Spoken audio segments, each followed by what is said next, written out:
Hello everyone, आज हम करेंगे सेकंड पार्ट ऑर्फियस का। मींस पार्ट वन में मैंने राइटर पोइट हैं उनके बारे में बात की थी और थोड़ा ऑर्फियस पोएम के बारे में पढ़ा था। अब हम फिर इसको रीस्टार्ट कर रहे हैं। The opening lines begin to narrate the mythic story at mid point. बीच में शुरुआत हुई है इसकी, ये जो हमारी गुजराती ऑर्फियस पोएम है इसकी बीच में शुरुआत हुई है। ठीक है, मिड पॉइंट में शुरुआत हुई है। It seems the Orphic eagles have already lost the beloved Eurydice and have in pain begin the search. अब इसमें क्या होता है, ऐसा दिखाया गया है कि ऑर्फिक जो ईगल्स हैं उनकी बिलवेड यूरिडिस ही नाम दिया गया है, वो लॉस्ट हो गई है और वो पेन में है और वो उसकी सर्च कर रहे हैं। But they have lost something else also, the music. अब वो तो लॉस्ट हो है ही, लेकिन म्यूज़िक भी लॉस्ट है इसमें, क्योंकि वो क्राई कर रहे हैं। They enter hits the underworld not with any sweet music as in the myth, but with the shrieks of pain and perhaps something else. अब मिथ में तो क्या है ना, स्वीट म्यूजिक है, लेकिन इसमें स्वीट म्यूजिक नहीं है। And shriek of pains and perhaps something else, कुछ ऐसे है, पेन है।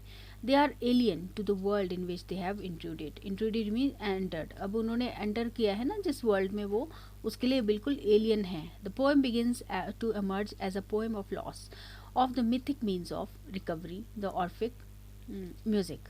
अच्छा, जो पोएम है वो शुरुआत होती है as a poem of loss. ये लॉस की पोएम है। किसका लॉस है? Loss of the mythic means of recovery, मतलब ऑर्फिक जो म्यूजिक है उसका लॉस हो चुका है इसमें पूरी तरह से। The fact that the poem is a song and not a prose poem और a free verse assumes a tragic ironic significance in this context। मतलब जो है द पोएम जो है एक सॉन्ग है and not a prose poem, ये कोई प्रोज पोएम नहीं है और फ्री वर्स नहीं है, है ना। बट यही आयरनी है कि इस पोएम में ये कुछ भी यूज़ नहीं किया गया है। द फॉर्म ऑफ ट्रेडिशनल, मतलब इसमें कोई भी सॉन्ग नहीं है, ये एक आयरनी है। The form of traditional lyric song assumes a new significance as a modern anti lyric and anti song. अब जो पुराने समय में लिरिक था, सॉन्ग था, वो एंटी सॉन्ग बन गया और एंटी लिरिक बन गया है। The poem has described two fold violence in the next stanza. अब नेक्स्ट स्टेंजा में क्या है? टू फोल्ड वायलेंस है, डबल वायलेंस है मतलब।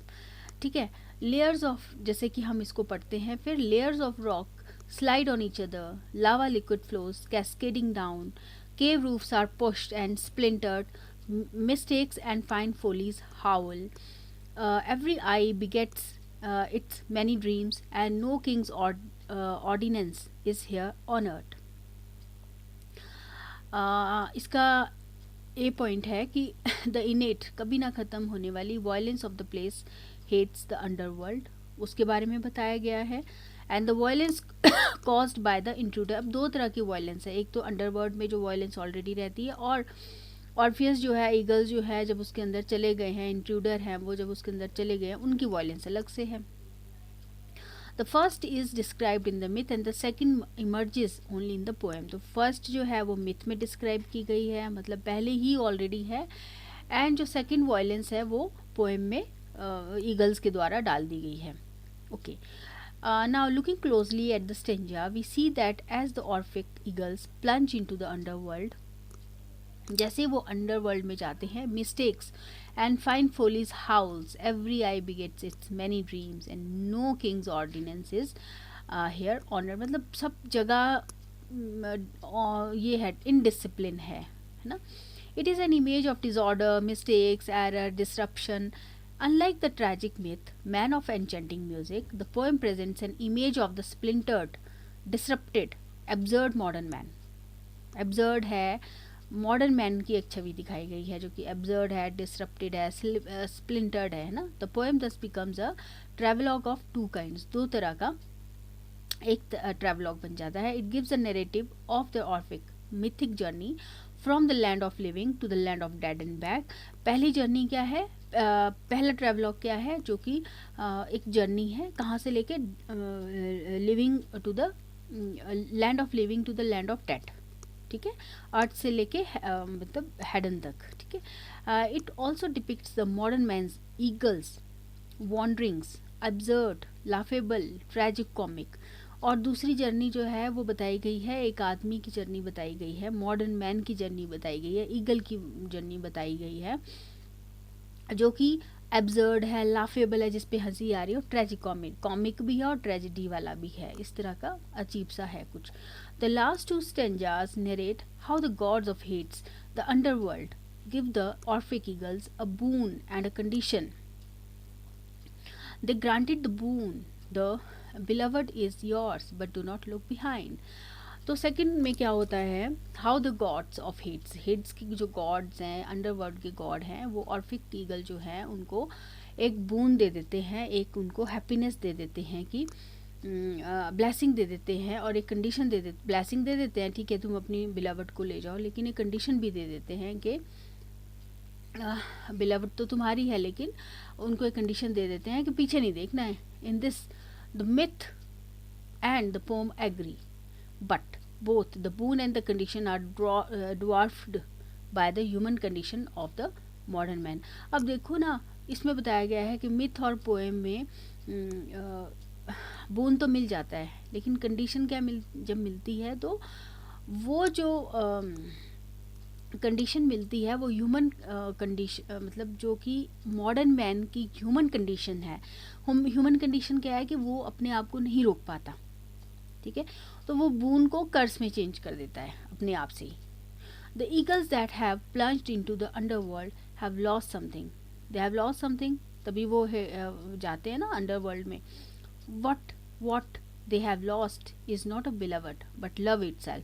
तो उन्होंने लव, बिलवड को नहीं खोया, लव को ही खो दिया. they have lost any possibility of love. अब उनके पास कोई पॉसिबिलिटी ही नहीं है प्यार की. the eagles are also blind, वो ब्लाइंड भी हैं. they cannot possibly turn back to see and check if Eurydice is coming out of the dead. अच्छा, एक और बात है ना, ईगल्स जो होते हैं वो ब्लाइंड होते हैं, आई डोंट नो, ओके. और इसमें लिखा है कि और ऑल्सो ब्लाइंड है ना, they can not possibly turn back to see, वो पीछे की तरफ मुड़ के नहीं देख सकते, एंड कि यूरिडिस उनके पीछे आ रही है कि नहीं आ रही है.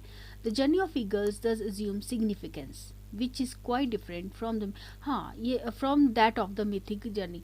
देखो ना, उनकी जो ईगल्स की जर्नी है वो डिफरेंट है और मिथिक जर्नी डिफरेंट है ना. तो इसमें क्या है, one moves from myth to modernity, मतलब मिथ से ये मॉडर्निटी की तरफ, एक जो पोम है ये मिथ से मॉडर्निटी की तरफ है, ठीक है. Okay, just wait.